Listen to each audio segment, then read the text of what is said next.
Big boss season 12ರಲ್ಲಿ ಬರುಬರುತ್ತಾ task ಅತ್ಯಂತ ಕಠಿಣವಾಗುತ್ತಿದೆ. ಸ್ಪರ್ಧಿಗಳು ಕಸ ಸಗಣಿ ಹೀಗೆ ಮನೆಯ ಸದಸ್ಯರಿಗೆ ಹಾಕಿ ಕಾರಣವನ್ನು ನೀಡುವ ಟಾಸ್ಕ್ ಅನ್ನು ಕೊಟ್ಟಿದ್ದಾರೆ. ಈ ಬಾರಿಯೂ ಸ್ಪರ್ಧಿಗಳ ಮಧ್ಯೆ ಮಾತಿನ ಚಕಮಕಿ ನಡೆದಿದೆ. ರಾಶಿಕಾ ಅವರನ್ನ ಕಸ ಎಂದು ಕರೆದ ಮಾಳು ಅವರ ಮೇಲೆ ಕಸ ಚೆಲ್ಲಿದ್ದಾರೆ. ಧ್ರುವಂತ್ ಮೇಲೆ ಸಗಣಿಯನ್ನ ಹಾಕಲಾಗಿದೆ. ಈ ವೇಳೆ ಸ್ಪರ್ಧಿಗಳು ತೂ ಎಂದೆಲ್ಲ ಒಬ್ಬರಿಗೊಬ್ಬರು ಹೇಳಿಕೊಂಡಿದ್ದಾರೆ.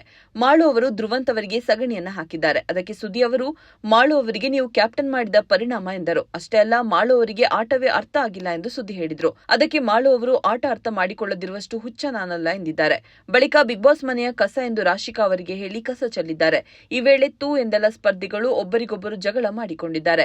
ಈ ವೇಳೆ ಗಿಲ್ಲಿ ಅವರು ತೂ ಎಂದಿದ್ದಾರೆ. ಇದರಿಂದ ರಾಶಿಕಾ ಹಾಗೂ ಗಿಲ್ಲಿ ಮಧ್ಯೆ ಮಾತಿನ ಚಕಮಕಿ ನಡೆದಿದೆ. ಹಳ್ಳಿ ಹುಡುಗನ ಗತ್ತು ಗಮ್ಮತ್ತು ತಾಕತ್ತು ತೋರಿಸಿಯೇ ತೋರಿಸುತ್ತೇನೆ ಎಂದು ಇದ್ದ ಮಾಳು ಈಗ ಬಿಗ್ ಬಾಸ್ ಕನ್ನಡ ಸೀಸನ್ 12ರ 3ನೇ ಕ್ಯಾಪ್ಟನ್ ಆಗಿ ಖುಷಿಯಲ್ಲಿ ತೇಲಾಡುತ್ತಿದ್ದಾರೆ. ಇದೀಗ ರಿಯಲ್ ಆಟವನ್ನ ತೋರಿಸುತ್ತಿದ್ದಾರೆ. ಗಿಲ್ಲಿ ಅವರು ಬನಿಯನ್ ಹಾಕೊಂಡು ತಾನು ಬಡವನಾಗಿ ಮುಖವಾಡ ಹಾಕಿಕೊಂಡು ನನ್ನ ಹತ್ರ 100 ಕುರಿ ಇದೆ ಅಂತಾರೆ. ಇರೋರು ಹಾಗೆ ಅನ್ನಲ್ಲ. ನೀವು ಸಿರಿವಂತರು ಸರ್, ಇನ್ನು ಬಟ್ಟೆ ವಾಶ್ ಮಾಡದೆ ಹಾಕದೆ ಕೆರ್ಕೊಂಡು ಪೋಟ್ರೆ ಮಾಡ್ತೀರಾ ಎಂದಿದ್ದಾರೆ.